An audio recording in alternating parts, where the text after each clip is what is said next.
From here the voice, Alex Sosa and the wife here. And good night to Grenada, Carriacou, and Petit Martinique once again. It is time for Talking Points. My name's Sheldon Scott. I'll be here with you up until the 10 o'clock hour. Yeah, no short thing tonight, yeah. A blessed good night to each and every one of you.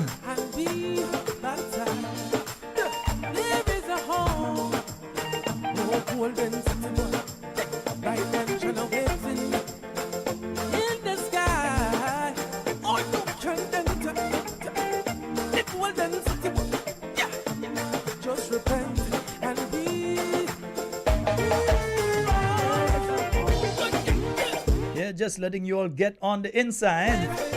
Tell your friends, tell your family. Of course, it is time for Talking Points. Remember to like and share the program, like and share, and remind others to do the same.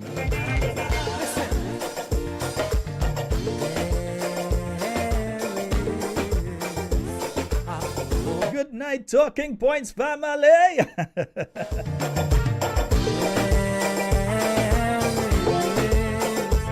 There is a hope. Boy, Pedro, it's been a while I've heard from you, bro. Yeah, Pedro out there in Oakville, Canada. What's up, bro? Long time, man, long time. Fat man George, good night. Patricia and Matthew out there in Canada as well. But there's so many people that I always get the names. I call them for a couple nights and then either I scribble it down or so, and then I miss the names out. You'll have to send it back to me every now and again. Ooh, those of you all there in Alberta, Montreal. Come revival.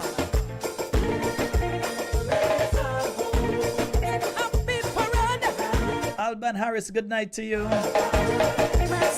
Francis George, Claude Abraham, Gemma Warwood, Kathleen Ledlow, Listra Abraham, Jackie Raymond, Debbie Seals, Baby Daddy, Phyllis Mitchell, Gavin Thomas. Fitzroy, happy birthday. No, today's the birthday, isn't it? Yeah, I think it's today. Good night to you, Fitzroy. Ashma, Charles, Wilfred, Antoine, Maria, Noel. Janice Mitchell.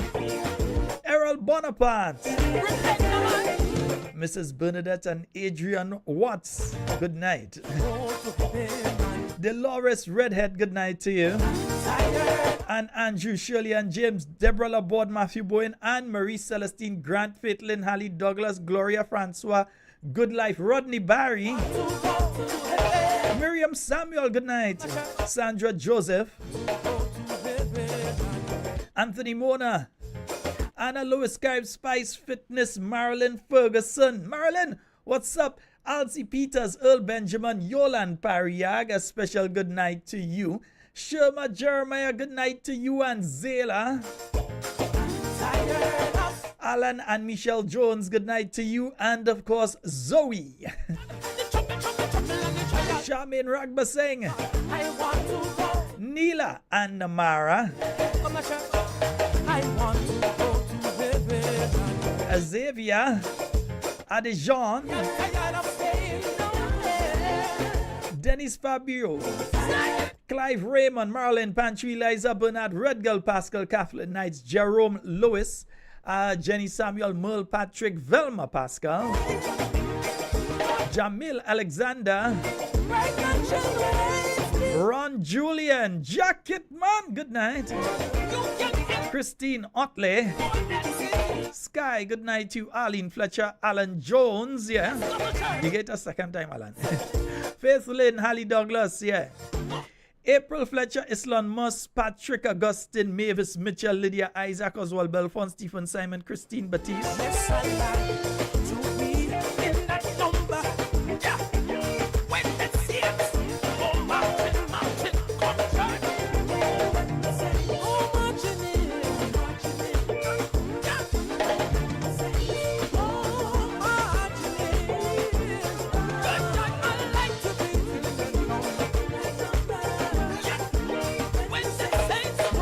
Those of you under the Facebook,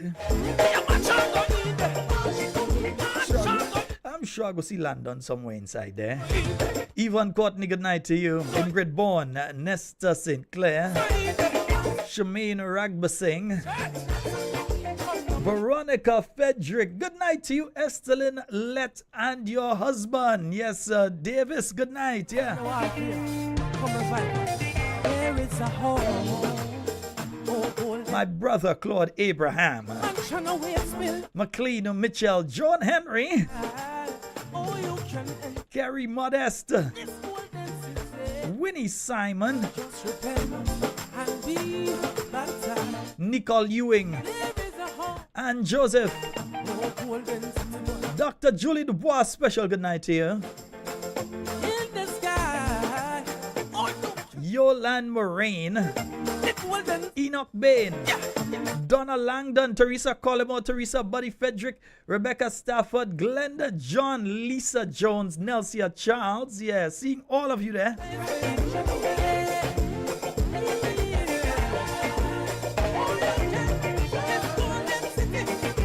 Good night to you, Shemi.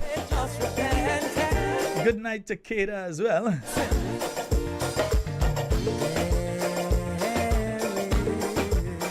Yeah, that nose probably deep in some book. Looking to go onto the Dean's list again, you know? Extremely proud of that young lady. There is a hope, there is a hope, there is a hope. Carla Bailey, good night to you. There is a hope, happy paradise. Richard and Paula, Maureen and Mr. Hudson at Macphail. Good night to all of you.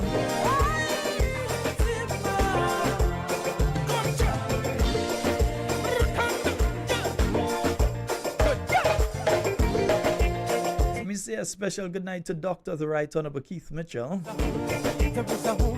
Hope you're having a wonderful night, sir.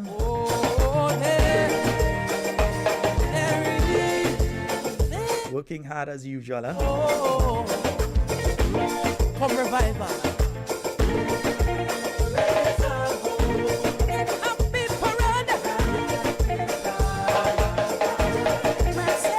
Ooh, my Facebook settings have changed. It's throwing me off, man. But I'll get it. Don't worry. It'll take a few seconds.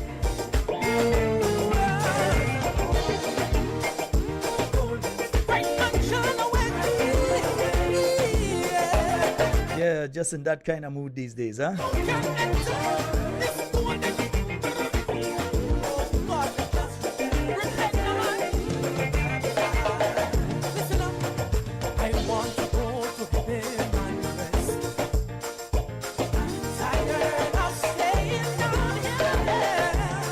Say a special good night to the listeners via 94.9 We Noise Radio out there in Brooklyn. Those of you listening on the We Noise app via your Apple devices and your Android devices and your televisions. Each and every one of you. Special good night to you, Camille, Teresa, Scott. Good night to you. Also, let me say a special good night to you, Mommy George. Hope that you're having a wonderful night. Miss Jacob, even if you don't hear it live, somebody go bring this story to you. Somebody go say sheldon, say good night to you. So a special good night to you as well. All right, folks. Yeah, it's about time for us to start. It's now, 14 minutes after the hour of 8 o'clock on the Spice Isle of Grenada. And indeed, we are into the second day of the firearm amnesty. And so far, the score stands at 0 guns, 1 murder, and 2 injured in shootings. So that's the score on day number 2. Yeah, the second day. All right, my dear. The second day of the amnesty. Yeah? And we are not saying that the amnesty has failed. And folks, the phone lines are open. It's the Thursday night talk, so the phone lines are open. Yeah, we're not saying that the amnesty has failed. We are saying that there are some concerns that have been expressed by proper thinking persons in relation to various aspects about what has been said by this administration in relation to the amnesty. For instance, they have said that they're not going to incentivize. Well, the MP for St. George Southeast was saying that, and the Prime Minister was saying, yes, we are incentivizing. So the MP was saying, no, we're not incentivizing. And the Prime Minister was saying, yes, we're incentivizing. Yeah? But they have said that they're not going to pay any money and that kind of thing on that. And I would think, no matter what it is that you have to do, if it includes paying money to secure firearms, and it is not necessarily, and listen to this, because I think it's a common sense approach to things, or it is a proper thinking approach to things. If you say to individuals, if you identify where there is a firearm or ammunition or parts of a firearm, so on, if you can identify where they are, and the Royal Grenada Police Force can go there and retrieve, you will be paid a reward. I think they may even get more than what, well, so far they've gotten nothing, so it would definitely be more than they get so far. But at least there would be some form of reward. So the people who have it would not necessarily be the ones who are going to bring it in, because especially now after all this stupidness, the Attorney General and the leader of government's business in the House speak about this amnesty, where they're saying what they're going to do when they get it and all this kind of thing. That basically has scared off the elements that otherwise would have brought it in. Because they could have brought it in since 12 o'clock last night. They could have organized and get it in yesterday and that kind of thing. But instead of that, and we do send our condolences to all the families involved. You see, usually people just send to the family of the people that have died. No. We are sending our condolences to all the families involved. You make your children, you don't make them mine. Yeah? You could try your best as a parent. And sometimes the child want to stray, they stray still. There are a lot of influences out there. So you influence them in the home, but when they're outside from your grasp, there are lots of other influences, fighting for their attention. So some people like to blame parents and say parents this and parents that. Some parents just try hard and the children still go astray. So we send our condolences to all the families involved, of those who have been injured, the one who has died, those who have been, I don't know if they've been charged or so, but I know at least they've been detained or are being questioned in relation to it. So all their families, not necessarily them, but their families. Yeah, because we know what it is to have a family member and lose a family member, or to be concerned about a family member who is at the hospital, or to be concerned about a family member that we hear get involved in some sort of wrongdoing and you're worried about them. Sometimes you can't even sleep. So our concern and our condolences go to the families, the various families involved. Yeah? But I was saying, when it comes to the amnesty, yeah? When it comes to the amnesty, right? The government of Grenada, 0. Criminal elements, 1 dead, 2 injured. Yeah, so we keep in score of how it's going. Because they were spoken to, they were told there is a better approach. But because they're so bright and they head so full of knowing everything, they refuse to listen. Let's say a neighbor recognizes that somebody next door has a firearm, an illegal firearm, and they contact the police quietly, and they know that they're going to collect a reward of, let's say, $1,000 or $2,000 or whatever it is. They could have fined $2,000 to put onto their salary, all of them. They could have found $2,000 additional to put onto their salaries. They could have found additional money afterwards to put onto their salaries. They could have found millions of dollars to travel all over the world to come back with nothing but pictures and good greetings from who they went and see. But they can't come back and say to the Grenadian people, we're willing to put up a $500 per firearm. Not even that all they could say. That all you're going to put up a $500 reward for information that leads to the confiscation of illegal firearms. And that is not something that you have to have, you didn't need to go through all this legal thing with. You could have simply said, we are offering a reward for firearms. I see Jamaica does it, and they get firearms. There are other countries that do that, and they get firearms, not necessarily an amnesty.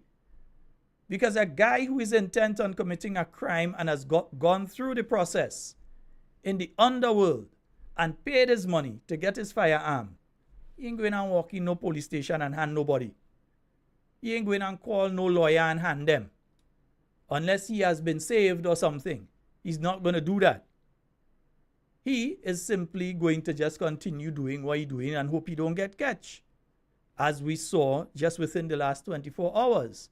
And we're not blaming anybody. We're not rubbing it in anybody's face. What we are saying here simply is that there are other more sensible approaches that this pig-headed government refused to take. They did not want to listen. The Honorable Emlyn Pierce spoke to them. The Honorable Peter David spoke to them. Dr. the Right Honorable Keith Mitchell, even though he was not in Parliament at that time, on other forums, he has spoken to alternative approaches. You've heard a retired police officer in the person of Mr. Nimrod Oliver speak several times in relation to this. And remember, I was one of the people that has been against a firearm amnesty in that format. And the person who converted me was Mr. Nimrod Oliver when he said it's not necessarily the person who have the firearm or who own it going to bring it in. But you incentivize others. Because the neighbor next door, electricity might be about to be cut off. They may owe a 300 or 400 and they can't pay it. They can't pay it. The water about to cut off. They can't send the children to school. And you say that you're giving them $1,000 if they give you information in relation to the seizure of a firearm. You feel some of them ain't calling and say quietly? As long as you have a line that they don't have to identify themselves, directly to certain people. If there is a channel that they feel safe that they can do it through and that they would collect their funds, then they would take that approach. But no, firearm amnesty. And if we find it used in crime, we go do this. And if we find it used in crime, we go do that. Whereas the approach of simply saying, hey, we are going to give you $500 for each handgun that you give us information to find. In Trinidad, you have a situation where people are finding the handguns and those kind of things. The police find them. And how you think they find them? Tips they get from people, they pay people, they get tips. They say, go in that abandoned building, look in this corner, and they find it. We have a caller online. Hello, good night. Yes, sir. Yes, sir. Good night. Good night. Yeah, good night, man. I want to take opportunity to call early. That's no problem. To the discussion you have. Yeah, go right ahead. As Nimrod had told you, the benefits of the amnesty and how it is, as you mentioned in just now, somebody might have a bill to pay, whatever. There might be people that know somebody hiding a gun under their house or hiding a gun in a tree, hiding a gun, and so forth. And they might take advantage of those situations. That's an option, right? Now, that could be a real good thing. Okay? Now, let's extend that now where they say after the period of amnesty has expired, there is no bail and no nonsense, right? Getting caught with a firearm or with ammunition and so forth. I've heard people saying, well, and you said it, and it is true, because based on the constitution of the country, they can do that. It's not possible, but I want you to understand, New York City had that law. Once you get caught with a gun, automatically it's 3 years. No, automatically 5 years with a gun. Then you can get up to 3 years for a bullet. That was a law in New York for a long time, and then recently they started making some adjustment to those amendments, and now you see they're letting guys out on the street. Guys just shooting, get caught today, not tomorrow, next day they're back on the street and whatever. And now the people in New York City is raging against it. Because in their perspective, the criminals are just walking too easily.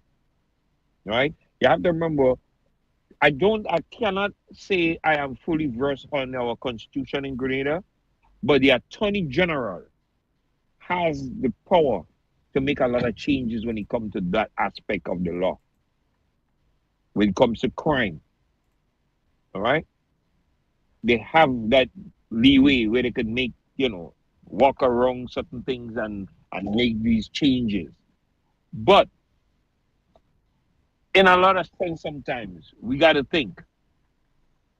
If a guy, or for instance, a lot of people does not understand that a lot of young ladies are getting caught up in that life because the guys are giving them the weapons, they're giving them the drugs. We got to figure police is going to stop them, they're going to search them, and they're going along with it. Right? Let me hold on, Wade. Let me ask you a question. How fellas used to get knife into party long ago? Same way. It's a 2 ways fellas used to get knife into party long ago. And if you the DJ friends? No, one of them is your Hannah young lady, because they never used to have ladies searching. Lady. And the second way is they put it in an umbrella and you say, boy, I pray the rain fall, and you're passing with the umbrella, but the knife inside the umbrella. And that's how they used to go in parties longer. I know, because I work security way back in the day. I work as a security guard, and so you are correct. The young ladies are being used as the mules. They are the ones that bring the stuff, because they are not searched. And not just the young ladies now, the DJ friends. Well, no, they have a friend, there's a DJ, they're putting it in the equipment. Back in the days when fellas used to come with a van with 7 fellas with vinyl records, bringing cases of vinyl record in a party. Crates, speakers, boxes. Yeah. That to bring a set of crate and thing. Every DJ come with a set of crate. Yeah. And that's another thing people don't get. The party scene has changed so much. Because not just that every DJ come with a different set of crates. Every DJ, so back then, every DJ was playing under a song. So, as a young DJ, you play with hot wax. Hot Wax was the DJ, right? The song. And Hot Wax will have 5, 6, 7 young guys or DJs under him.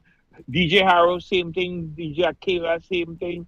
DJ Gat, So that is how a lot of the guys will bring whatever inside the party, even alcohol. We used to bring in alcohol and things in certain parties that way too, right? But not just the fact that they come with the crates alone. Every song comes with the entire system. Nobody playing on nobody's system. So if Harrow playing in the party and Hot Wax playing alongside with whichever there is 3 different song system in the dance. In the dance. Right? But thank God back then, yes, these things with a little gun, like a knife or whatever little things would come into the party. But the level of violence was never on the scale that it is today. Never. Right? No men going in parties with AK and shotgun and assault rifles and all these things. So this government have to really understand what they are doing. Right? They don't want to get the nation people irritated with them because they figure they are taking away their rights. And this is something they have to have conversation with the people, sit down, have town hall meetings, and explain to them. Because we have to understand another thing. A lot of the people that will get caught up in this system of no bail is voting citizens and is parents of the children that is getting caught up in those systems. So they have to have the right approach about this. But it is not impossible to do, as I said. It is done in the United States and other parts of the world. In Brooklyn, yeah, bro, you get caught with a firearm, an illegal firearm, you could guarantee yourself 5 years in prison. You have to have a damn good lawyer or have some good information about something bigger than you, than your situation, to give. Mm-hmm. Mm-hmm. I understand, but again, Right? the But it's really constitutional sad. the constitutional rights in the United States, and then remember, in the case of the United It's totally States, different. And I said that. you have Yep. federal law, and then you have the state law. State law. So the state law for New York doesn't apply in Florida. It doesn't apply in Texas. It doesn't apply in any of those other areas. The laws are very strict in New York State when it comes to firearms. The problem but not here only that, is the application. not only that, the application of such firearms charge is federal right across the board. It's federal right across because you're dealing with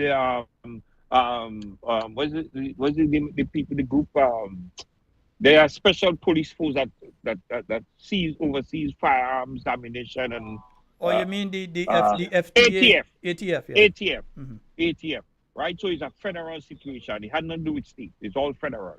No, right? it does have to. It does have to do with state because the state could lock you up on a charge, but it automatically become a federal charge. It automatically become a federal case. Automatically becomes federal. I have to double check that because certain the city things can lock you up. Yes, certain things that are illegal in some states are not illegal in the others. That is true. California, mandate of the law. California, law, Texas, how they Florida. For those three. Because of the gun rights situation in those states. Okay, because remember there's a lot of states here where you legal to carry. Once you own the gun, you could travel with your gun. You could do a lot of things. You could have your gun on your dashboard, anywhere in your vehicle and so forth. It all varies based on the state. And that is about, some state tells you it cannot be displayed openly, but you can have it in a glove compartment or you can have it in your trunk or your vehicle. Yeah, well, different laws, different places. So we understand that part, yeah. Right. Right. Okay. In New York State, you can't carry period unless you have a permit for that. Period. Right? All right, my brother. Right. Well, you could call back later. Go your way. We do that. You'll give me a call back. All right, my friend. All right, yeah, man. thank you. Yes. 440737. That is, don't get up with me and Wade. I could tell Wade that. That is just me and Wade for years now. Don't get up with others, talk with him. Yeah, 440737. That's the number for you to call and get onto the inside of tonight's program. And I think someone was just trying to call. They will call back bad. 440737. That's the number for you to call and get onto the inside. But what we're saying here is simply this. You have a situation where you need to get the illegal firearms off the streets. I follow regional news. Even when I got in the studio here, there was a find in Trinidad where they got a lot of weapons and they got some few things of drugs as well too. But that was based on information. They wasn't getting that information free. People ain't just seeing that and go and say, well, look that day. They're getting that information by paying for it. So in the same way, this government could make sure that each of their ministers, inclusive of senators, received an extra $2,000 on their salary. You're telling me they couldn't pay a $500 each for a handgun or what to get it off the street and say, well, okay, if it's a submachine gun, which is a different category, we're going to give you $1,500. And if it's a submachine gun or a shotgun, we give you a shotgun or a rifle. Or if it's an automatic rifle, we're willing to give you as much as $3,000 if you tell us where automatic. You know how much people reach in and tell them that information one time? The phone line flooded tonight. If we were to say here on this program, call us and tell us where an automatic rifle is now, and we're going to get we're going to pay you $3,000. I am guaranteeing you before the program done, we getting some call. Of course, we can't take them kind of call on air, but we getting them call. But we ain't have that kind of money to go and pay for them thing. But I'm telling you, if the government were to take that approach instead of this pig-headed approach, we know what we're doing, and all you just vex and all this kind of thing. No, we live here too. Our families live here. My children are here.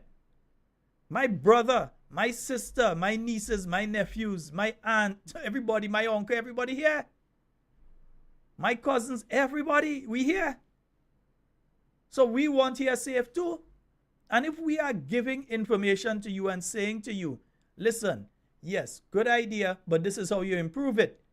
And you just find, well, we beat all you in the last election, so we know better. Beating somebody in the last election is a numbers game. It mean that you know more than the other set of people. So when they're offering information to you to try and assist, listen. But it's just the approach of, we know what we're doing. That kind of approach. No. You've got to open your ears and listen. Because the neighbors know where them fellas burying the thing. The neighbors know. Might be their mother. Their mother self might call and say, it have thing, it have one right across, so. When you come, just don't charge you in your house. You understand? The mother know it there. Mommy say, look, come collect that. The police come, they search, they find it, they take it, they go with it. Mommy go and collect she money a couple days later. She want to make them suspicious. She go and collect she money a few days later. Granny fine. She want to take a trip to Carriacou and relax. She want a look of 500. So, she turn it in. You understand? And then you have people that just generally don't feel safe with these things around. And they have created no mechanism for these people to want to come to the police and say, well, look, there's one there. Check by the foul club. Yeah? Go by the blogger stool. You go see you have a bashi turn wrong there. That's the marker. Dig next to that. No, they I mean, come on. There should be some sort of incentive. It's just pig-headed. Yes, I keep repeating that word, pig-headed, to not listen and try and understand what the opposition was saying to them. Yeah? You might get one, you might get two, you might get three. But if you had taken the approach that the opposition was telling you, you might have get 200. You might have get 100, because believe me, I honestly believe it had that amount out there. You might have get them, but no. You just want to be pig-headed. Yeah? We've got a caller online. Hello, good night. Hello, Senator Scott. Hey, how you doing, brother? Hi there, man. I'm listening to you there. You're right, you know, because in the days before, you know, the drugs and things, it's not different from gun, you know. Because drugs and gun is the same thing. And in order to find where the drugs is, you get information from the village. That's why you know where the hot spot is.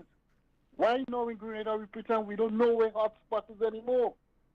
Hotspot closed down. You know where the hotspot is. Hotspot closed down. Since I growing up as a young man, you know, in Grenada everybody sees something, you know. You understand? This is not Jamaica where you're afraid to talk or whatever, you know. So the government has to be more smarter than that. Think smart. Use the people to get the information. You give them a little incentive. When the person know, well, I ain't walking and look that man. Hey, don't call my name, you know. But you know what's going on. You understand? That's the way it works. But you see, Dickon and them just born. Because Dickon think about revolution. He don't know nothing about revolution, but he jumping up. Mother, you have there. And this is your own life. How can I give me? What I got that for? Listen to the people. And if you don't want to listen to the people, Sheldon, we could never go forward. Listen to the people. But the people are trying to tell you, yes, we know where the hot spot is. So use the people. Give them an incentive. The Prime Minister said he give them incentive already. The incentive he gives to them, bring it in within 3 months. That's the incentive. He said that. Although he just come back and say he never said that. That's the incentive. And saying Dominica, they only get 2 guns. And this and what go on in Jamaica, they say bring and they only get 120 or 100 whatever gun you say. You understand me? And start using all kind of, you know? Use your own thing in Grenada. Come on. You have people in the police force and people who retire to do a better job. Right? Beast used to do a good job, Sheldon, despite of his politics. So all those things, the Prime Minister had to go back to those people. I worked along with Beast and his squad years ago on several things, and he actually cared. He cares. That's one thing I could say about him. He actually cared. Eh? Beast and them has something good going. I don't know, man. You got to do better than that, man. But you know what, go on? Everybody wants to glamour now because everybody have money in their pocket. You know what I'm saying? Money coming in, left, right, and center. They enjoying the economy except the Grenadian people. Have a good one, Sheldon. Okay, thank you very much, my brother. 440-7377 and 347-329-3101. Those are the numbers for you to call and get on to the inside of tonight's program. Now, again, I don't have any details in relation to what happened last night. All we do know is that 1 individual has died. We do know that 2 others were injured and that 2 individuals are being questioned by the police. I didn't hear that they've been charged, hear that they are being questioned by the police and so on. On the streets, you just hear names and all kind of thing. I ain't going into names. The police, when they put out the release, they go say what they have to say. But time putting out, no need. Well, you know, we just operate here. We ain't go just go and call people name. Next thing, because you know much time I see people say things on social media when you go and you say name, wrong name, wrong person, all kind of thing. Nah, I ain't going to do that. Nah, I know a young man nearly get his life spoiled with that recently. They go say he do all kind of thing. The guy was home sleeping, you know. They blame him with all kind of thing. They say he did do this, he did do that. He was there, he was the ringleader thing. The guy was home sleeping all the time. But he was the one whose name was calling all over social media. People had up his picture, everything. Yeah, but he was totally innocent. So we had to be careful when we're putting out the names. Right? 440-7377. That is the 440-7377. That's the number for you to call. You can call us on the WhatsApp. You can call us directly as well. Yeah? And one of the issues I was having there is from how the government is sounding, it's like they want to remove the discretion of the court in relation to the application of bail or the possibility of getting bail. And that is what I was arguing, that I do not find constitutional, that yes, you should have bail, it should be at the discretion of the court, because I personally have a problem with fellas like the ones that escaped and allegedly killed the 2 tourists, that those individuals were outside. I have a problem with that. When you check the criminal record of at least one of those individuals and you recognize that this individual was involved in sexual crimes at least 2 to 3 times over the last decade, that you had wanted thing for this person, that the last set of crimes that they had committed, that they were out on bail for, were that they had committed a set of sexual crimes and that they were outside. Yeah? So in a case like that, I don't have no problem if the person can't get no bail. I mean, leave them inside. I have no problem in a case like that. But I believe that there should be bail, but it should be at discretion. There should be discretion according to, there should be some sort of discretion in relation to it. How do you apply it? And I made this point before, and you heard that point being made by the Honorable Emlyn Pierre as well. How do you say to a person who just happens to be in the vehicle with somebody else and 1 round of ammunition, not even a gun, 1 round of ammunition is found in there, in that vehicle? That person probably get a ride, or it could be that that person is the owner and driver of the vehicle, so the police more tend to think, well, that belongs to them because they are the owner of the vehicle. But they gave somebody a ride and the person dropped it off in their vehicle. And that person is going to be locked up without the possibility of bail until a court case happens. And we know sometimes a court case here take 2-3 years. Yeah, or more in some instances. So that person would be languishing there. Or are we going to open special gun courts that when these kind of things happen, you're going to have expedited?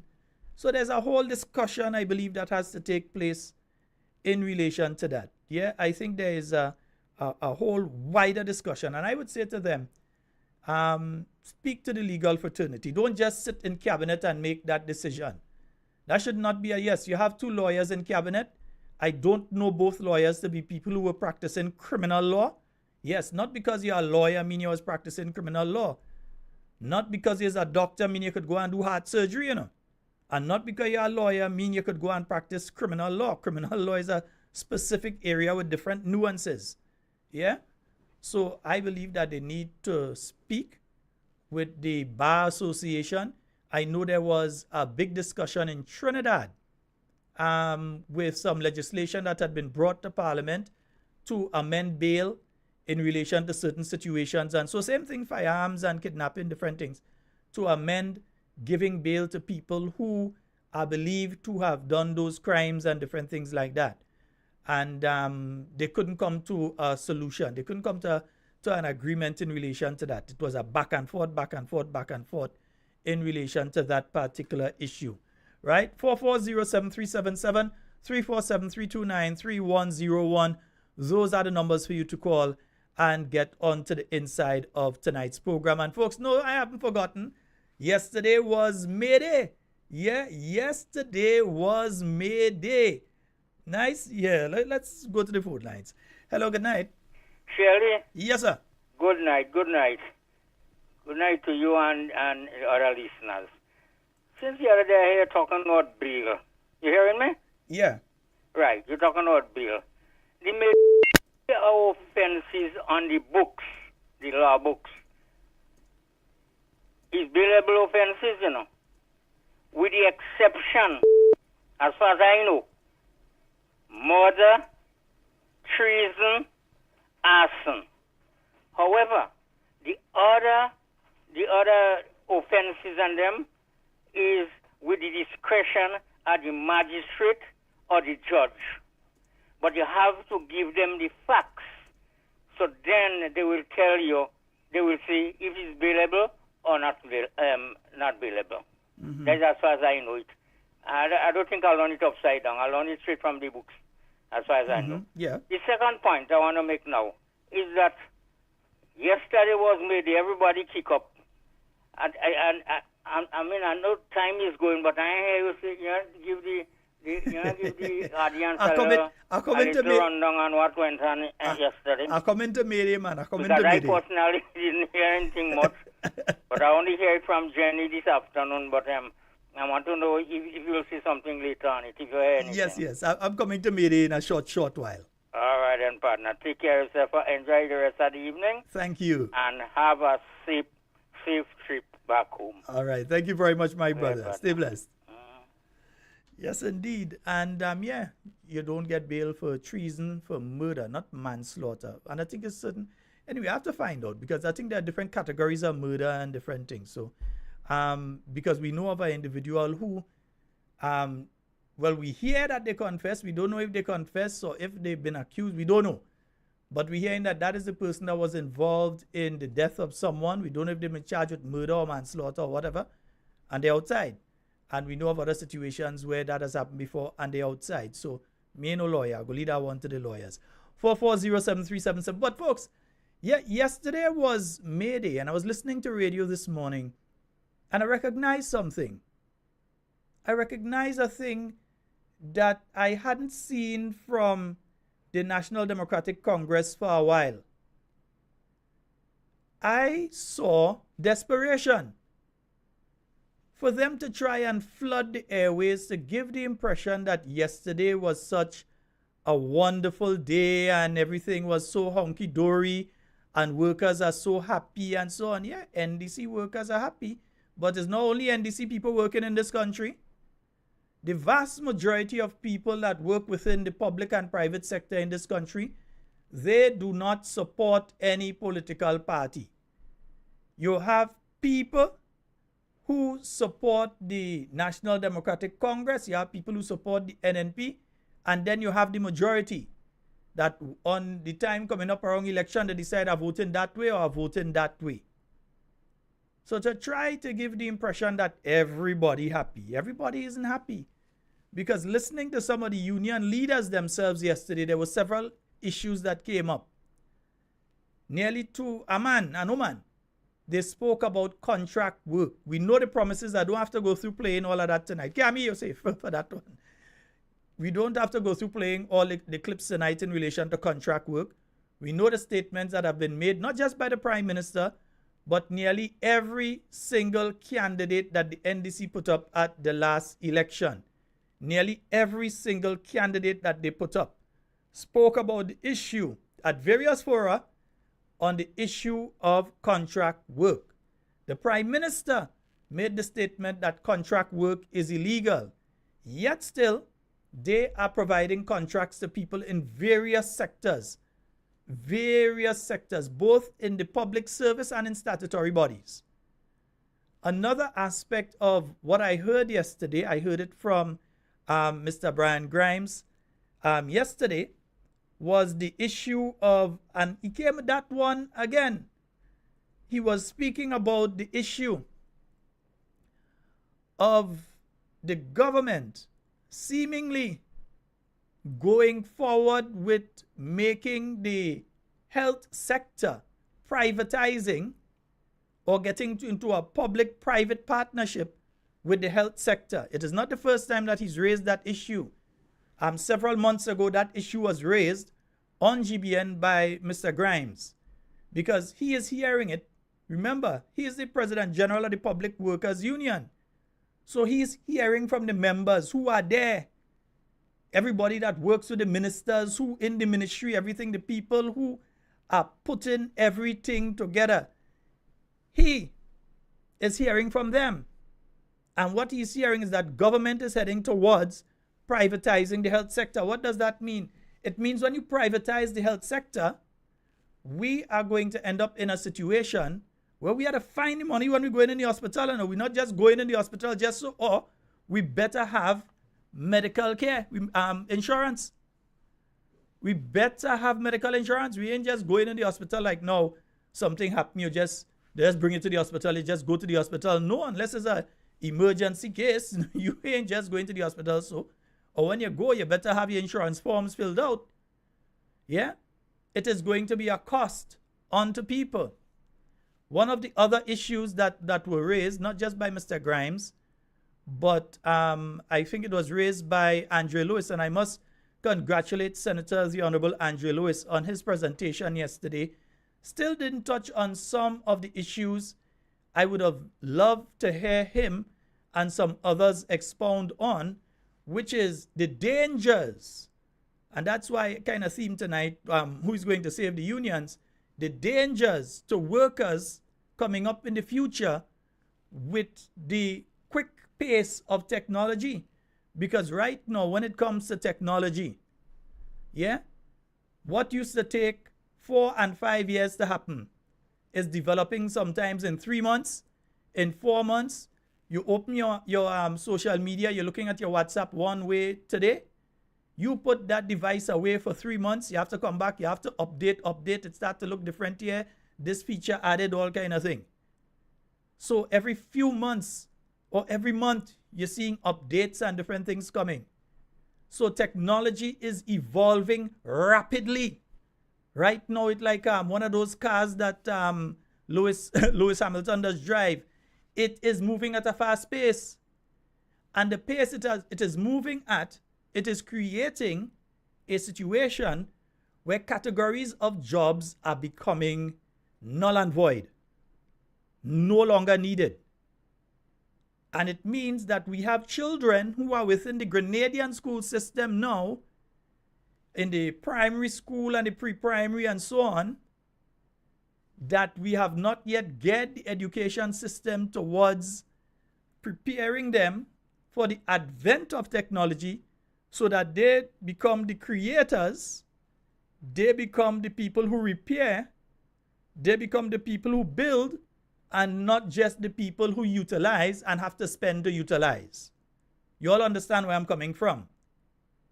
So I'm really disheartened that the trade union movement, for instance, I've tried my best, and I must admit, I've tried my honest best to listen to Judas Jude. I've tried my very best. But the thing is, he doesn't seem to understand that 679 days ago, the new National Party left office. So it's not the NNP in office now. So you can't be focusing all your attention on a party that's not in office. But again, it brings me back to my first statement. I recognize something this morning from the NDC. Desperation. So they all had to call and try to throw their stories. Then you realize that the people who call, maybe one of them alone that even went, the rest didn't go. But they are saying, oh, the best did this, did that. Desperation. So they are recognizing what you and I are recognizing, in that the party is falling back. But even though the NDC as a political organization is falling back, we, the NNP, we have to do we work. We work to do. We canvassing that the canvassing of that list that came out last week should have been completed by now. And if any objections had to be raised, they need to be raised. Today was the deadline, was it? 7 days after? Working days? So I don't know if it's today or tomorrow, whenever, but the objections need to be raised. And if you find something funny with the list, that has to be raised. So whatever it is, what you can be the most popular candidate in a constituency and lose if your organization is not proper. If you do not organize yourself properly, everybody like you, but you ain't organized to get them to go out and vote. So they waiting for the after party. They go in and win, man. I need to go. Let me go and lime there. All right, thing, yeah. Let me go and lime, man. We go waiting for the party later. We can't drink his election day. We go drink when he win later. But they ain't go and stay in the finger. They ain't go and make the X. They ain't go and vote for you. Because your organization is weak. So you're the most popular person, but somebody who less popular than you beat you. Why? Because you did not organize. Yeah? And that's not just on the candidate. That's on every one of us that call ourselves supporters in a constituency. A lot of people like to blame the candidate. They want to blame other people. No. Start with you. Take the blame from you. And then we go work it out. Yeah? Collectively, you work towards the victory. Because the victory is there, you know. You just have to reach out and take it. It's up to the New National Party supporters. If you want to be in government the next time around, or if for the first time ever, you want to see the NDC get 2 terms, or you could live under this for another, how much years? You all could take that? So you have to do the work and don't think that somebody else doing it. You get involved and make sure that the work gets done. Yeah? So as I was saying, I find it very difficult to listen to the President General of the Teachers Union. I hear he call my name, and he must call my name, He's looking for fame, man, how to call my name. Yeah? I find it very difficult because he seems to be an apologist for the administration. So he seems to be blaming, first of all, is the first union leader I ever heard, and he did it last year in Mayday, that called for the firing of public servants.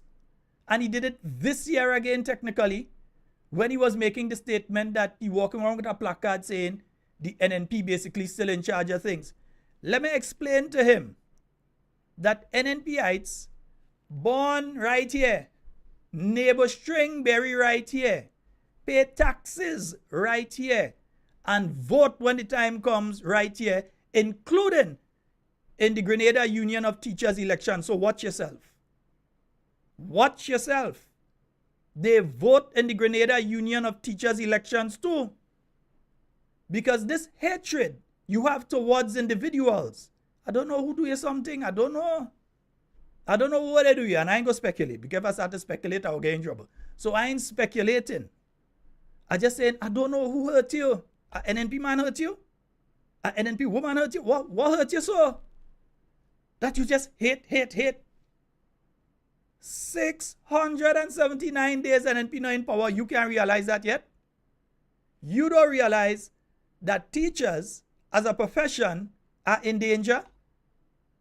That somebody could take one teacher, put them sit down or stand up, and they teach a lesson, and that they can video broadcast that to every secondary school on the island at the same time, and there's no need for the teachers? You realize that is where the technology heading?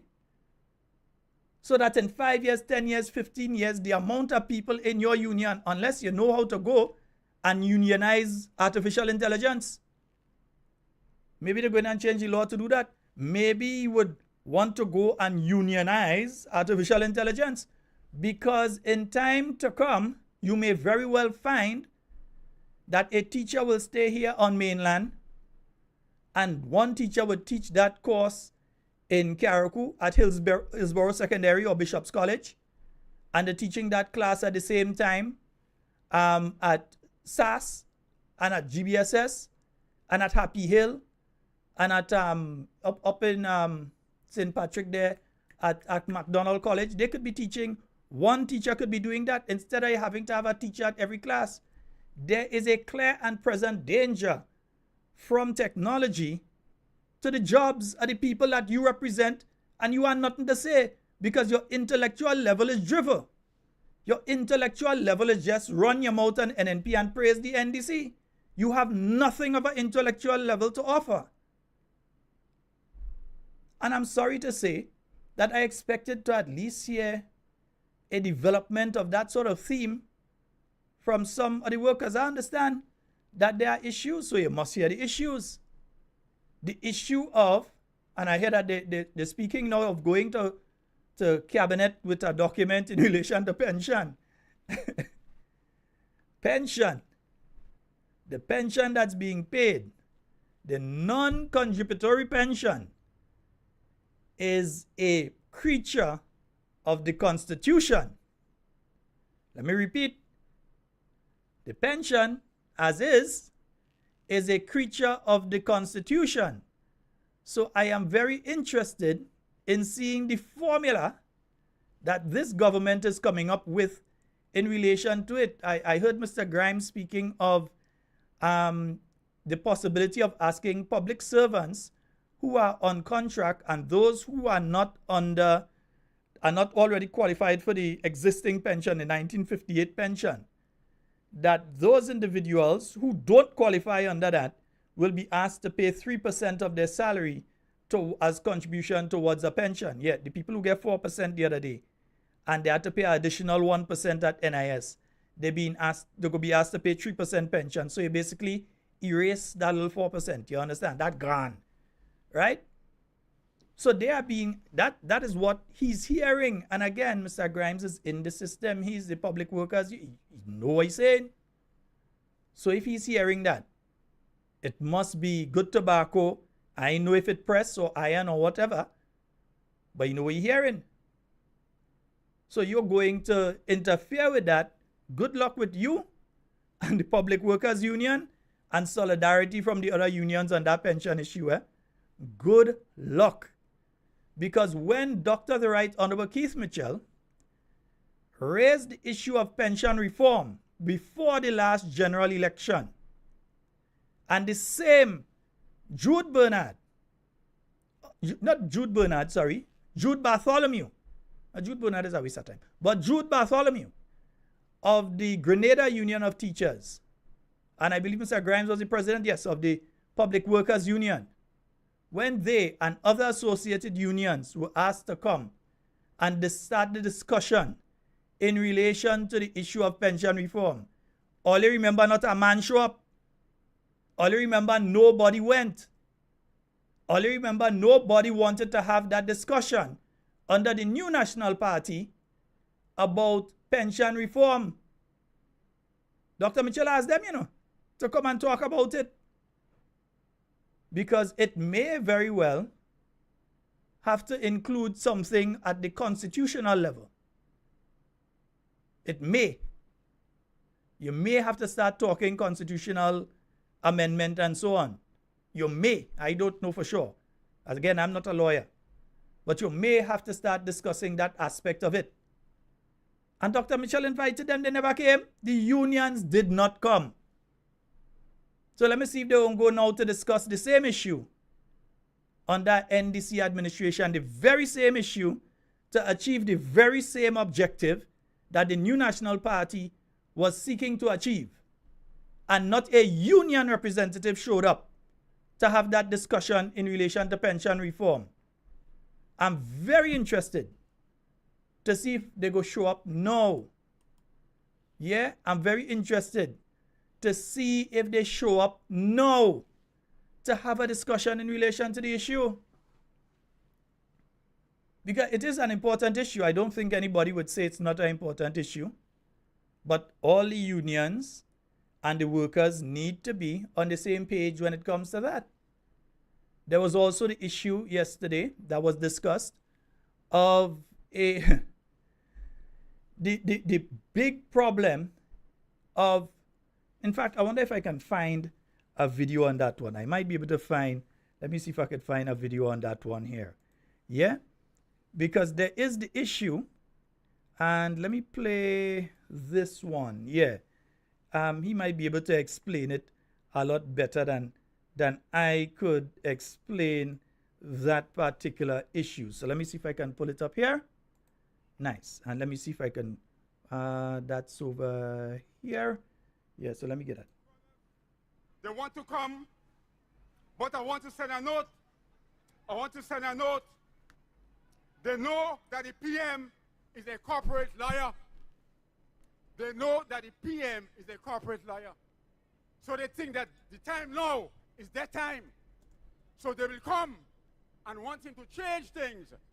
But joke they're making. Joke they're making. If any change is brought to that social wage, there will be hundreds of companies running to the ministry to change what they have in the agreement. Minister, government, don't go down that road.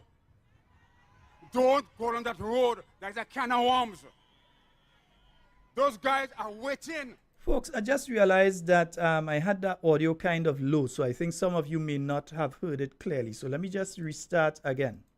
They want to come, but I want to send a note. I want to send a note. They know that the PM is a corporate liar. They know that the PM is a corporate liar. So they think that the time now is their time. So they will come and wanting to change things. But joke they're making. drug they're making. If any change is brought to that social wage, there will be hundreds of companies running to the ministry to change what they have in the agreement. Minister, government, don't go down that road. Don't go down that road. There's a can of worms. Those guys are waiting, and everybody have their antenna up to see how this one will work out. I'm saying, as a note of caution, this thing has serious political implications.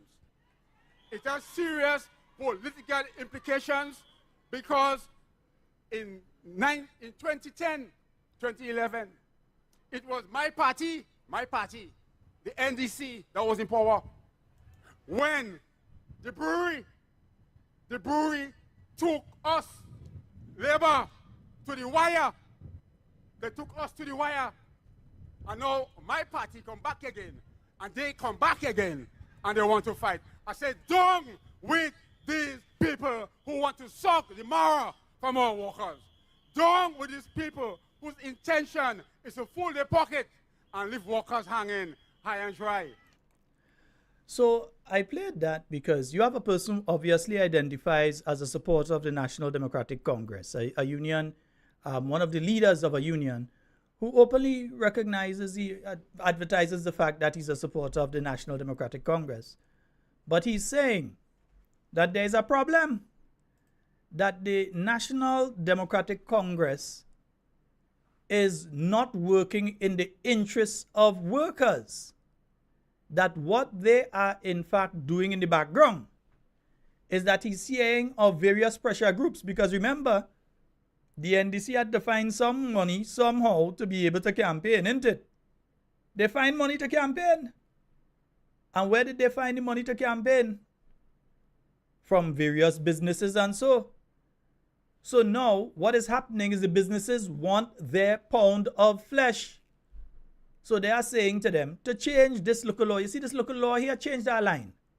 Or change this phrase in that law here. Or remove that section and put this section in. And what that is going to do, it is going to make it easier for the employers to do different things. He mentioned the breweries there. Because the benefits that the workers had were being removed. And he recognized, the same as various others recognized, that the NDC government at that point in time did not assist. They did not assist the workers in that struggle. They sided on the part of the company. And they are recognizing that that sort of thing is happening again now. And that laws may be amended, laws may be scrapped, laws may be changed, new laws may be introduced, or sections thereof that would help the employers, would help the companies, would help big business to remove benefits from workers. And that is one of the things that he is worried about.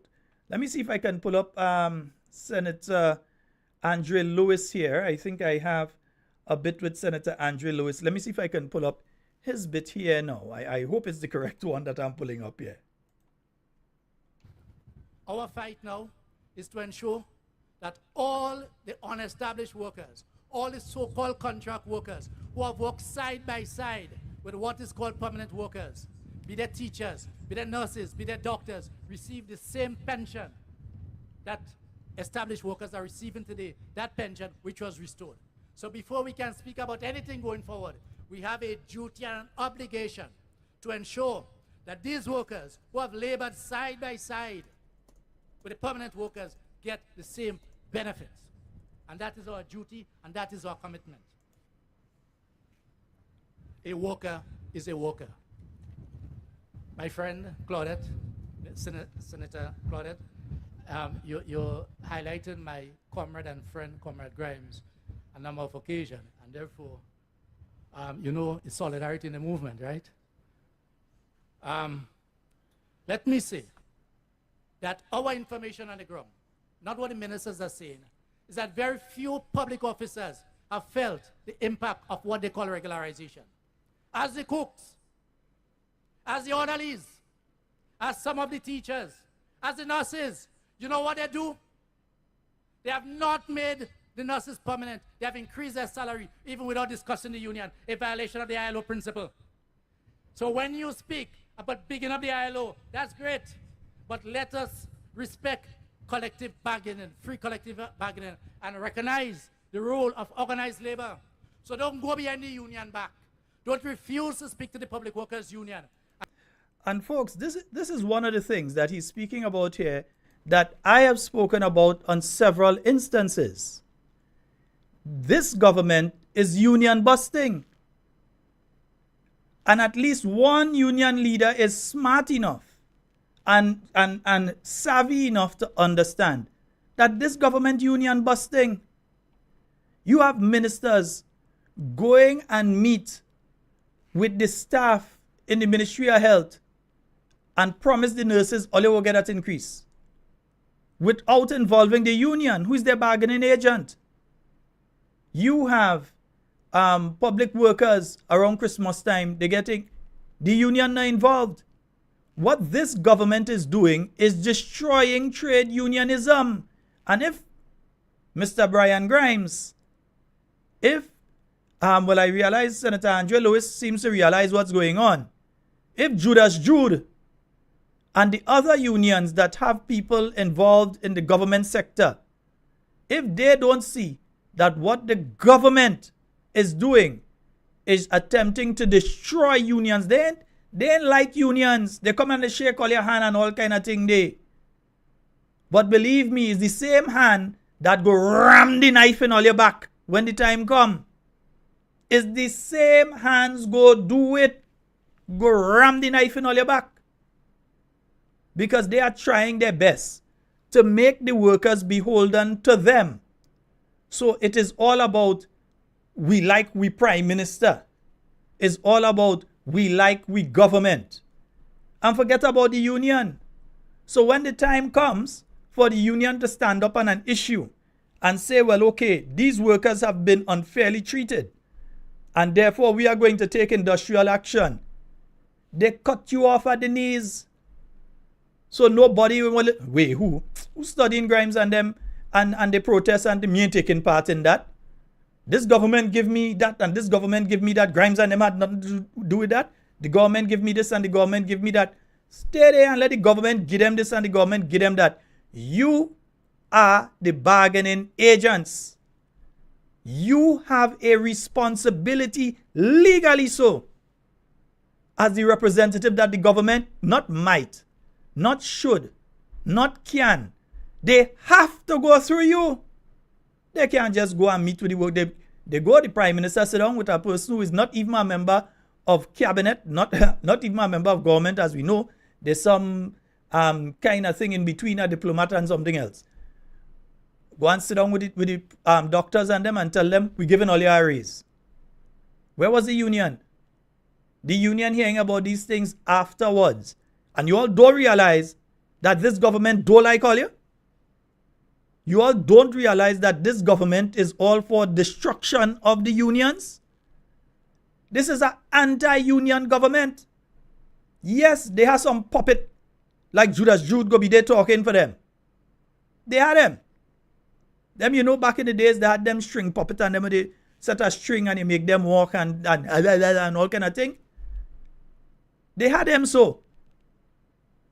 But you all are supposed to realize what is taking place. That these people cutting all you off at the knees and just not going to come for all your waist. Understand what's taking place. They're bargaining with workers without the union. They're offering benefits to workers without the union. They don't want you all to go and stand up on that stage there and be able to say, we won this benefit on behalf of this category of workers. They want it to be a situation where the workers say, our government or the prime minister give us this and the prime minister give us that. Who is Grimes and them? Who bothering with them? That is what they want. And by and large, they're getting it because you all giving them it. Yeah, you all giving them it? Let's go back to hear a bit of what the brother is saying here. Let's respect collective bargaining, free collective bargaining, and recognize the role of organized labor. So don't go behind the union back. Don't refuse to speak to the public workers union and go and meet with the nurses and doctors and increase their pay so that they will feel that the union is irrelevant.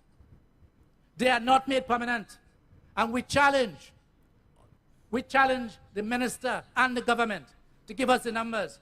They are speaking about close to 300 workers. What is preventing the stroke of a pen to saying that you are no longer considered to be contract or temporary, but you are permanent? A violation of Section 29.5 of the Employment Act. That's all that is required, as the current Prime Minister said when he was then campaigning. Yes, indeed, folks. 44073. Let me just clear the phone lines. 440-7377 and 347-329-3101. Yeah, I remember that, my friend, when they said, yeah, pay us and vex with us. They said there was a judgment. When it came to pension, they said there's a judgment, pay us and vex with us. That was the words that was coming out. We are meeting to discuss nothing in relation to pension. It have a judgment, pay us. But remember then, it had a judgment, but afterwards it became an issue of, oh, the NDC government pay pension. No, government paid pension and the NDC happened to be in power. It was not a decision of the NDC to pay pension. It was a decision of the courts that pension had to be paid. Still see they trying to trump themselves and thump the chest. Yeah, we pay pension, we pay pension. No pension, as well. All you fooling with them, that's what I'm with. Ain't fooling nobody with that. Yeah? But you have to let me just play one more for you all. Let me see if I could play our next one from yesterday for you all. I think I will play Senator Lewis again. Let me hear what he had to say here.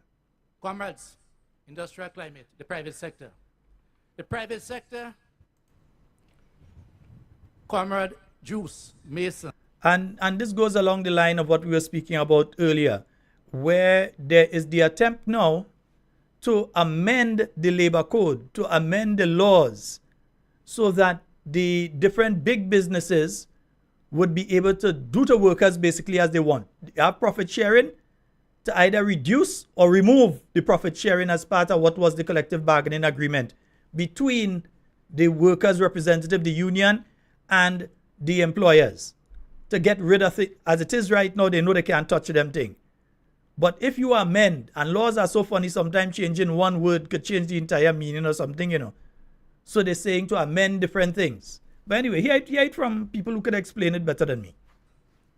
Who openly declared his support for the political party, and we always commend him for that, made an important observation, which is our observation, that it was under the NDC administration between 2008 and 2012, 13, that the vicious attack on workers' private and profit sharing started with the current Grenada breweries, when the workers were locked out for 60-something days.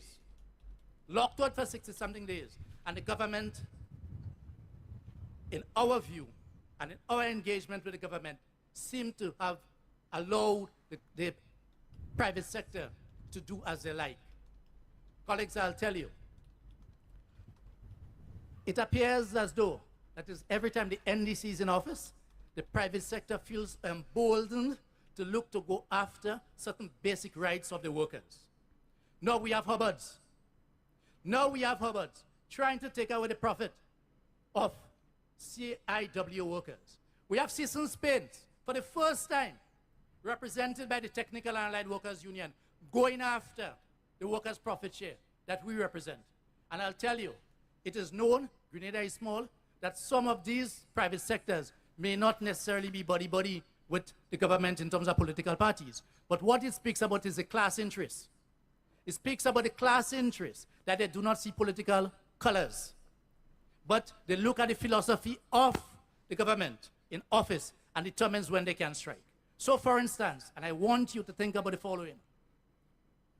In November of 2022, when the brave and courageous workers of the Grenada Port Authority stood up in defense of their sister, who was terminated on the basis that she was not performing, for the first time in our recent history, the private sector organization wrote a press release calling on the government to intervene and force the workers back to work, to intervene and change the laws, some of the very said laws that the government is now speaking about, a unilateral attempt to change in terms of the dispute resolution process. And I could tell you that these that they speak about were advanced and many times fought for by the private sector. The hotels in the South, when the corporate lawyer was defending them, has been checking the government to make those changes. This is what they are trying to bring on the books. Because you know why?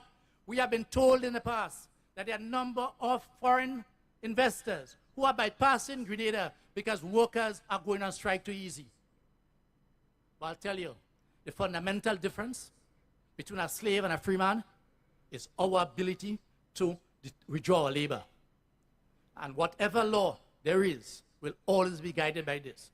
So as our comrade Mason had a word of advice to the administration, we are saying, tread carefully. We are always prepared to work along with government and the private sector. If you look at where we have had industrial disputes, you would recognize that it is in very few workplaces that we have had to take the streets. But just as how Donald Trump has done in the United States, where he packed up the Supreme Court with judges with a particular ideological outlook, the private sector is trying to get this government to make certain legislative changes that will give them what they call the upper hand. Because even if and when there are laws in place to address arbitration, and when arbitration should be final and binding, because the employer's pocket is deep, they can find ways and means of tying up these matters in the court. And the only thing that we have, or one of the only thing that we have, is our labor power. Yes, indeed, folks. So you're hearing from the union leadership the concerns that they have with some of the things that they suspect this administration is going to do. These are things that they're picking up, you know. These are things that they realize that this administration is aiming at. So while they're trying to bust the unions, even though you have union leaders who don't understand and who do not seem to recognize that everything this government is doing is aimed towards destroying the trade union movement, not working along with them, because if they were working along with you all, they would have done what Dr. the Right Honorable Keith Mitchell was attempting to do when he wanted to discuss pension and he invited the unions. Did this government invite you all to speak about pensions? Because nearly to a man, all of them are speaking about they hear. Not that they were told, not that they were part of a meeting. They hear that this is going on with the pension, and they hear a talk about that is what going on with the pension. But were they invited to a meeting? You all realize this government are no use for you all. The next time they're going to need you all is when it starts to get close to election and they decide they want to have a discussion with you all because they want to see how much votes they could wring out from all you. That is when they go call all you. When they think they could wring out some vote from you all is when they go call all you. Tell it all you how it go. That is how we think they. On the matter of regularization, the GPW registers its complete disappointment with the poor implementation rate of regularization of its membership. We were told that 300 of our members will be regularized by December of 2023. I wonder how much get regularized. Somebody get the figures now. Let me find out how much of them actually get regularized. Yeah? We are in May of 2024 and have barely seen a fraction of the proposed figure. Healthcare workers, have you been regularized? Custom officers, have you been regularized? Yes, indeed. So the issue of regularization, because remember, as soon as it takes office, an NDC government will regularize all public servants as soon as it takes office. All remember that statement? Yeah? All you remember that statement? But like they forget that statement now. Because the thing here, understand what's taking place here? They made an unrealistic promise. Because they knew, you know, don't think they didn't know, that the financial implications on the state of Grenada for what they were proposing was impossible for the state to maintain over any extended period of time. They knew that, but they still made the promise anyway. Because they promise it, yeah, people vote for it, they promise it. But they know that in the construct of what they promised, they could not get through with it. They know there's no way you could just regularize everybody in the public service, regularize all the money, regularize everybody. You just make everybody permanent and so on, because then each one of those people years from now to get a 1958 pension. Each one of them. And there are other benefits that come along with that these people will have to get. And then what is the procedure that you're going to use? I am still seeing letters from people being sent home right now. When I say right now, I mean letters from people being sent home as this week because they take the age of 60. When we are hearing that you're supposed to reach now to what it is, 62 now? Is it 61 or 62 now? Before you are retired. But yet still, people receiving letters at the age of 60, time to go home. Yeah? I thought they had an additional year or two to work within the service. How come we're sending some home at 60 and others are being allowed to stay? How come it seemed to have two systems operating? Like it based on who go political meeting at the NNP and who don't go? Eh? Don't worry, my dear. We go play the clips tomorrow night on contract work. We play all the clips on contract work tomorrow night. We play real clips tomorrow night. All of them, we going to play them. If I start to play the clips on contract work, now I might run out of time tonight before I finish with the first three. Yeah? But the union leaders have realized, and I think, to be honest, I think the union leaders knew.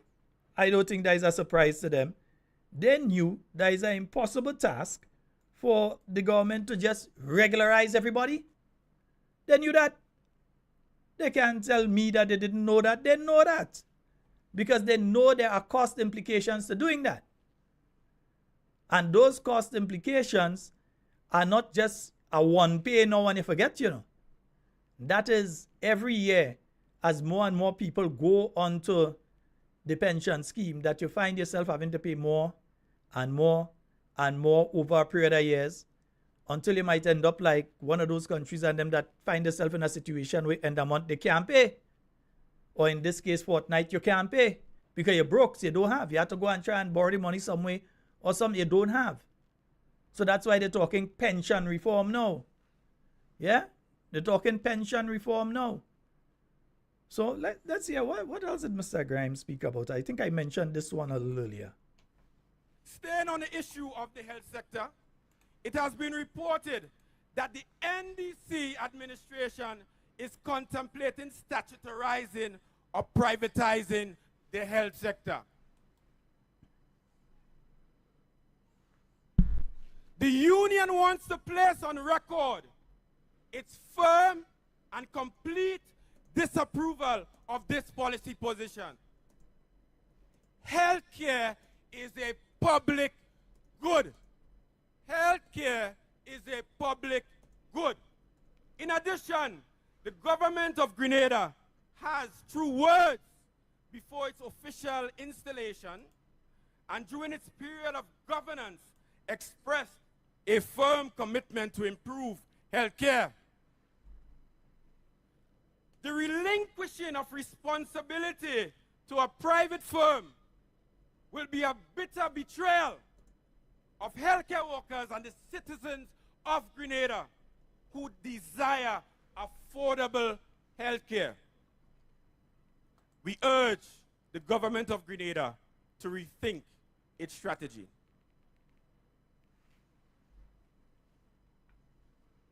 On the matter of regularization, the GPW...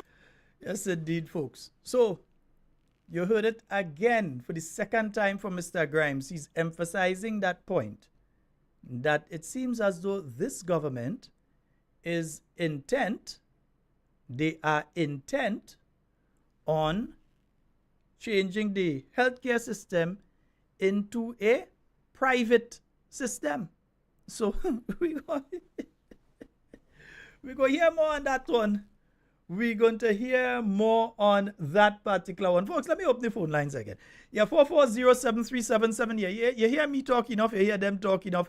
440-7377. Yeah, there was some okay presentations by some of the others. Only realize I ain't play teacher. But tell you, I can't listen to this. I can't listen. That level of nonsense, I just can't listen it. Yeah? Because I'll tell you something. He had about 2 press conferences in the last few months. And the same thing he said in the 2 press conferences is the same thing he started to say. And when I try and listen to your part and think I start to fall asleep, I wake up, I hear another thing from the press. It's just like I was listening over them press conference, so I ain't pay time, bother to listen to here and all kind of, waste that time. Yeah, waste that time. Apologies on behalf of the guests. Come out like how Juice or Mason or whatever, yeah. Come out like how he come out and say he's a NDC. Be brave. What, me afraid the Public Service Commission? Come out and say he's a NDC.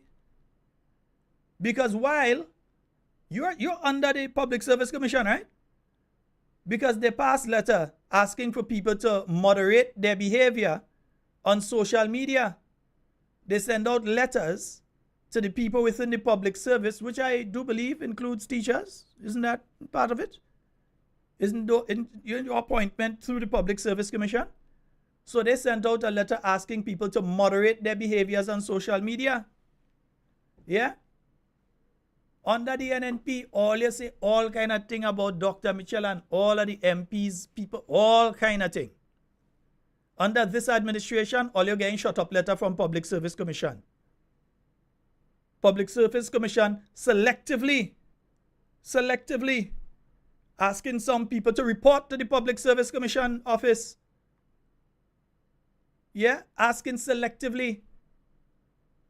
Because they believe, like some of the numbskulls that us have talking on different forum for them, that Grenada seems to belong to the National Democratic Congress. They seem to believe that.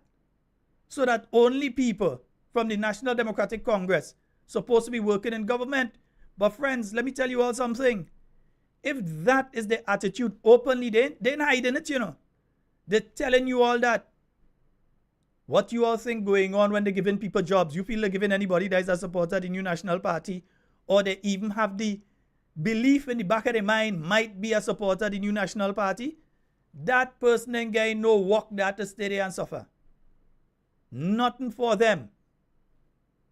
That is the behavior of these individuals. We have a call online. Hello, good night.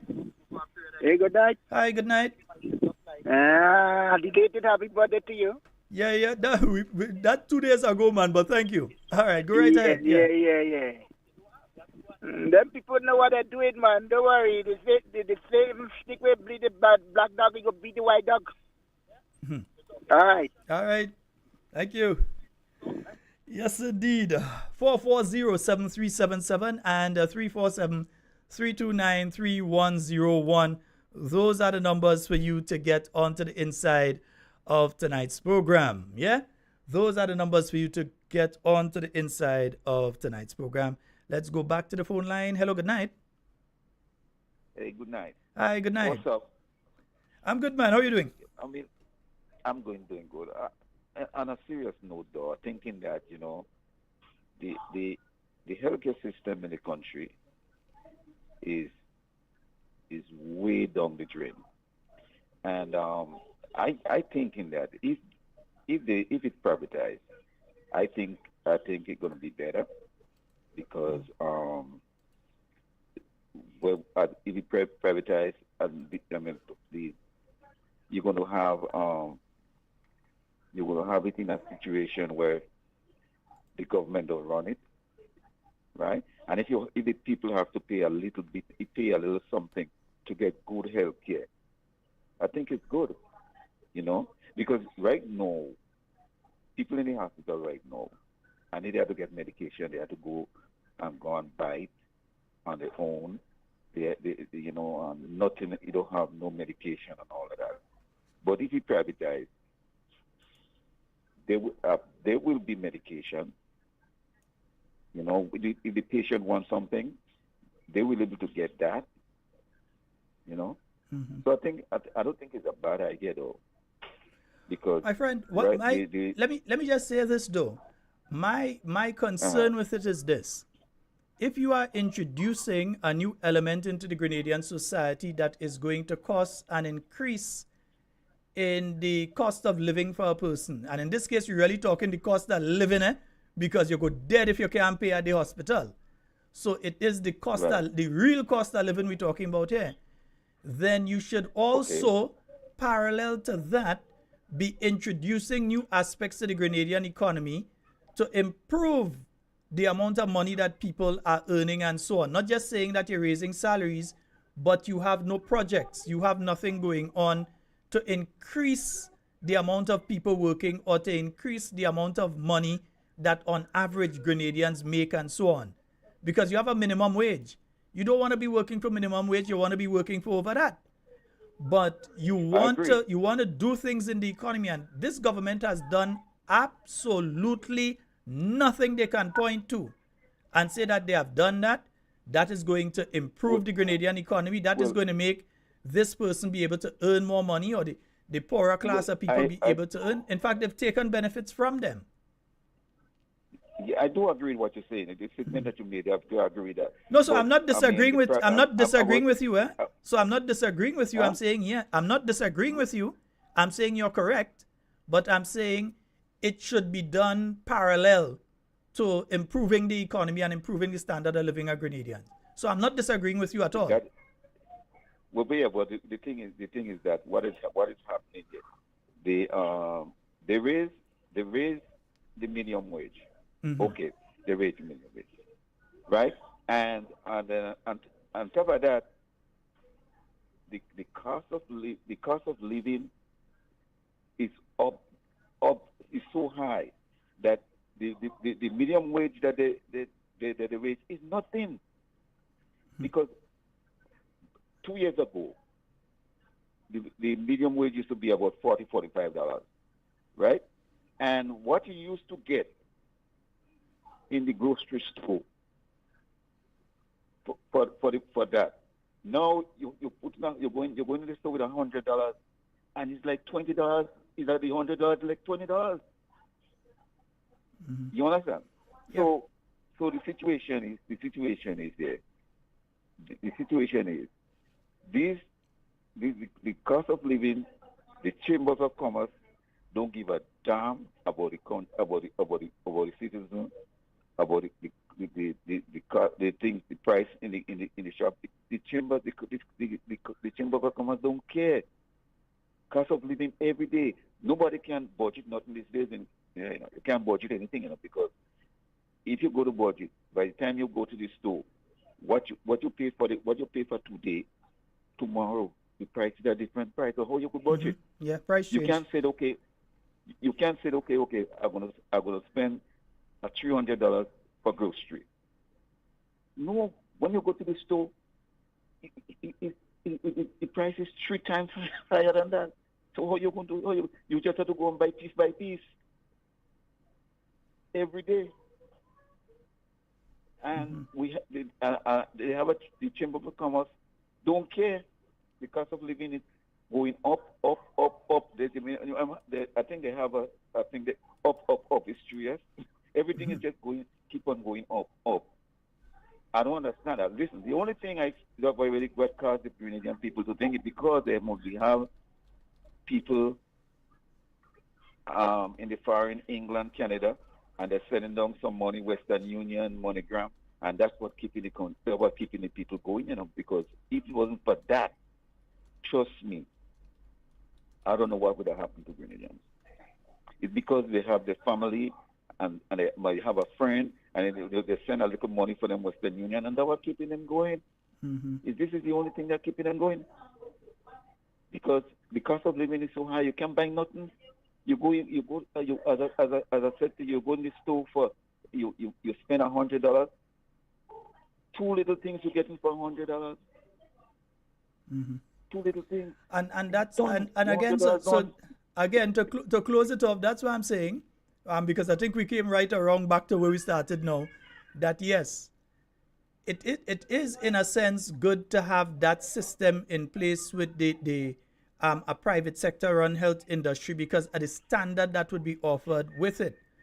But exactly, the cost to the average Grenadian at this time to do something like that is prohibitive. Because yes, people have to buy medication, but there are people that can't, There are people going and borrow money from family members that they know they can't pay back to buy medication to try and keep family members alive or save them from falling into a worse situation. So the economy itself has to be improved and gotten to a stage that people would be able to afford to go into a private sector, a private hospital, private things like that.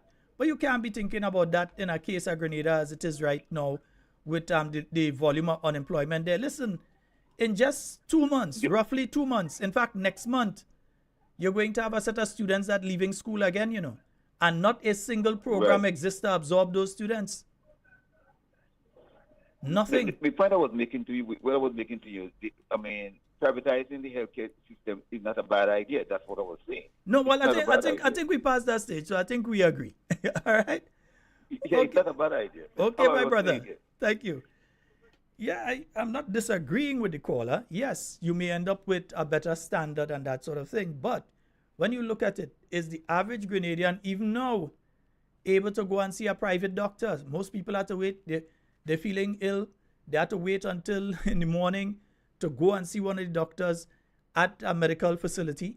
You have to hope, or some people even wait a full week until when they know they have a doctor at a particular health center or wherever to go and see them, because they can't afford to go in the private facility now. Hello, good evening. Yes, good evening, Brother Sheldon. Greetings to you. How are you doing, sir? Oh, really good, really good. Sad but good. We had a good funeral this evening. I mean, nothing so good about funerals, but you know. I got that information way too late. Yes, because we had to call around and see and hear when is the funeral, and then at last minute, we got the information, and so we had to move on it instantly. But it was great, it was good. But Brother Sheldon, my heart really goes out to our nation's young people, especially those who are getting involved, against the law and so on, the crimes and all of that, because I've been listening to, excerpts of the Mayday, celebrations and so on, and even some this evening, Simon says, and it really dawned on me the type of promises that our government in waiting had made to our people in our country, especially the young people, that you'd be inclusive, we'd get you involved and all of that. The weed thing, the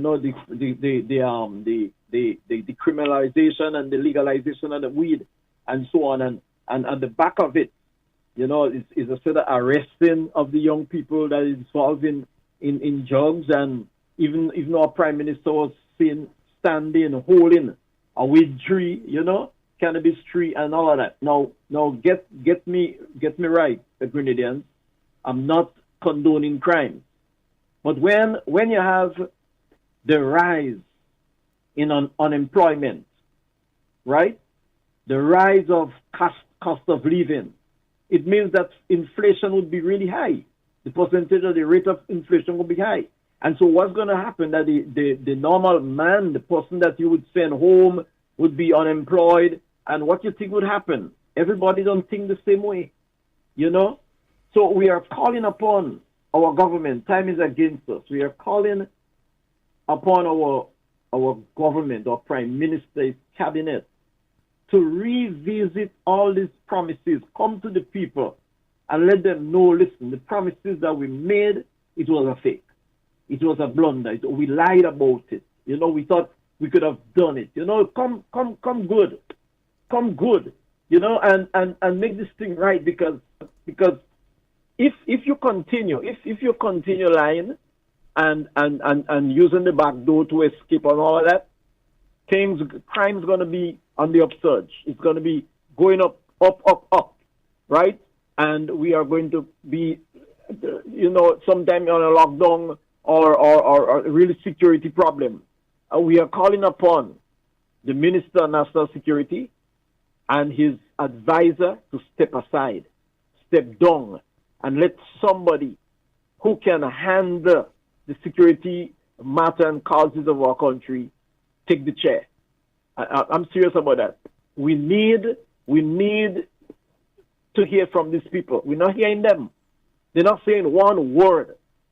Up till this time, I've never heard anyone said that the Ministry of National Security made a statement about the crimes that what had happened today. I don't know. I just come from class, so I don't know exactly what was discussed before.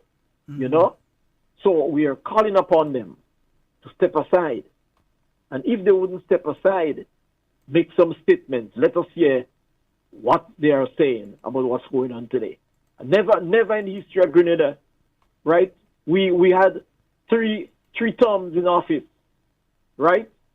3 terms in office from 2013 up to 2022, right? And we have never had this upsurge of gun crimes and all of that. Something is definitely wrong, brother. Have a good night. God bless. All right. Thank you very much, brother. 440-7377. Yes, and they did have the funeral. I keep trying to put that one in the back of my head. Yeah, they did have the funeral of my good brother Turkey today, but I got that information way too late. No, there's nothing I could have done to attend the funeral today. I was hoping they had a live stream. Didn't even see a live stream in relation to it. But as we getting close, yes, we just have roughly about 10 minutes remaining on tonight's program. We're going right up to 10. But as we have 10 minutes remaining on tonight's program, I just wanted to return to one of the first issues we were talking about. And again, make that suggestion to the government. Even if they want to do it, if you want to say, and I'm speaking to government here, if you want to say for the next 90 days, or no, I think it's 80 something days, whatever, 89 days or whatever, that you want to maintain the amnesty for the next 90 days, okay. But after that, you got to pay some people. See, I'm saying it as it, got to pay some people. So what they prefer not find the $500 to give to somebody who give information and they find a gun, or who they find, let's say, $2,000 to take a AK-47 or AR-15 or a HK or something off of the streets, because there are those kind of things out there. So to take one of that off the streets, you say, okay, we are giving up, I think, $3,000, $2,000 to get one of those weapons off the street, or a pump action shotgun to get it off the street or so, that you're giving a certain amount of money for information that leads to you getting it. Even if you don't arrest anybody, but at least you get the weapon off the street. And you may be able to get things from it that you could tell who it had it and different things like that. You may be able to trace it back to people. But at least look at it now. Don't just close your eyes to it and say, amnesty and that is it. Nah, I mean, come on. Don't do that. Don't do that. Yeah? If the approach, if the aim and the objective is to get firearms off the street, so what happened in the early hours of this morning does not repeat. That you don't end up with these situations with the multiple shootings, because once these things start, we know this is Grenada. We know it does go. We are generally a peaceful people. We are loving people. Tourists could come here and walk from any part of Grenada to go to the next part of Grenada, and the most a Grenadian go do is try to help them. They ain't go stick them up and try and rob them and that kind of thing. Yeah? We know that. A Grenadian would see somebody talking to them and be worried that I find a man closing up the man too much, and they come and they get involved. You understand? They get involved. No, don't do that, partners. Don't do that. No. Don't do that. Yeah. So they would ensure that they go and they get in between and they, but no, you can't just dismiss the opportunity that's there. So you're telling me they couldn't put aside a 1 million? They couldn't put aside a 2 million and say they're going to do that? Which was more important, the drone show or getting rid of guns on the street? Which is more important? Yeah?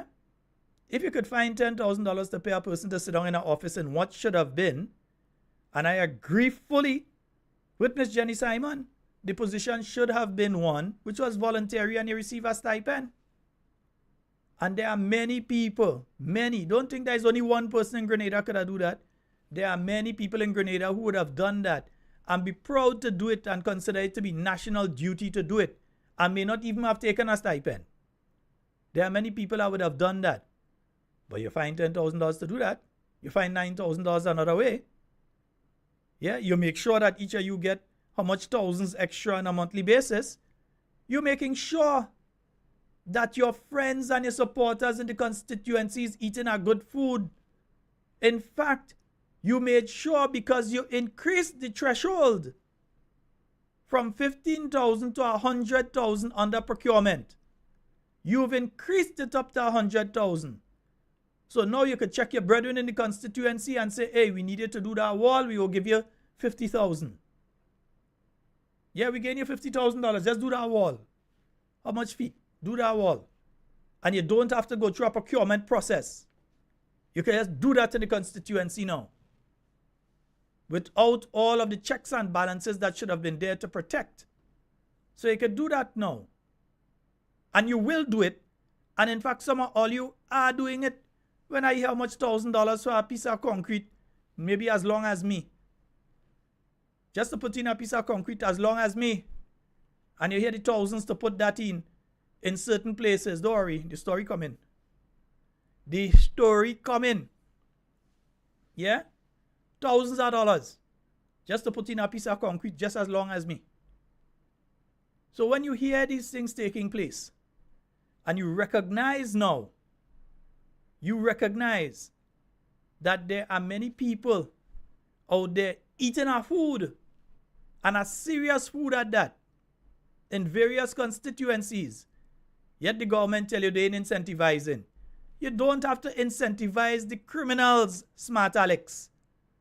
You could incentivize the people who live around the criminals. Some of them own brethren go in and sell them out. You watch it there. Would I say there's no honor among thieves?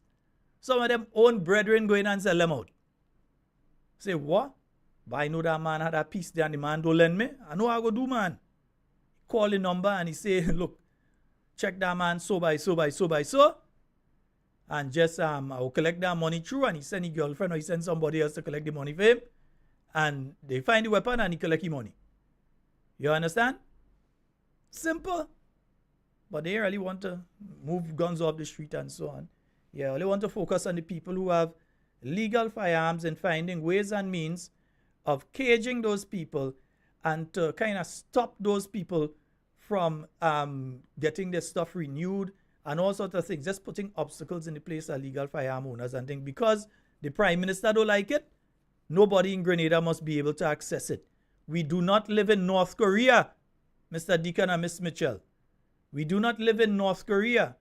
Because you have a dislike for something does not mean that all Grenadians are supposed to suffer at the likes or dislikes, the whims or fancies of what you like. So you can't make it difficult for people who into sport shooting and all kind of thing. You can't do that. You're fast and out of place with that. This is not your thing.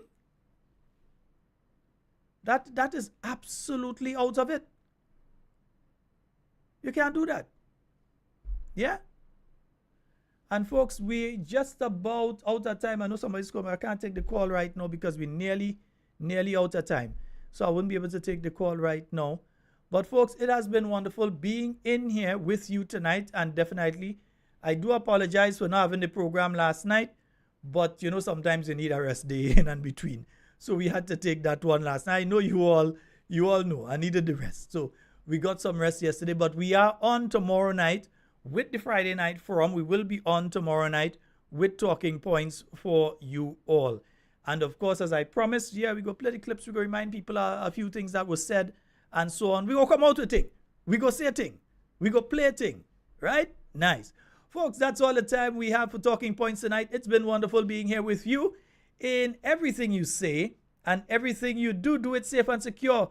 Want to be speaking to and with you, and definitely not about you. Love each and every one of you, and look forward to talking with you tomorrow night on Talking Points once again. I am out. And we come with gospel. We're going to leave with some gospel too, man.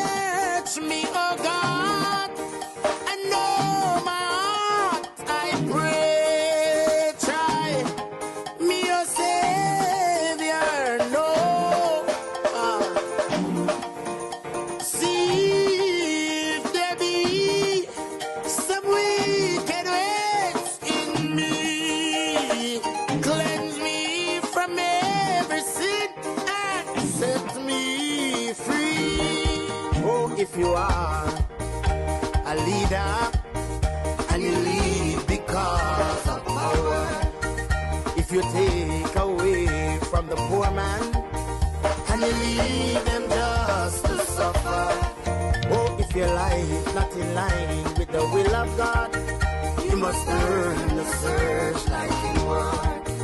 If you want to make it into heaven, my friend, live right and serve the Lord.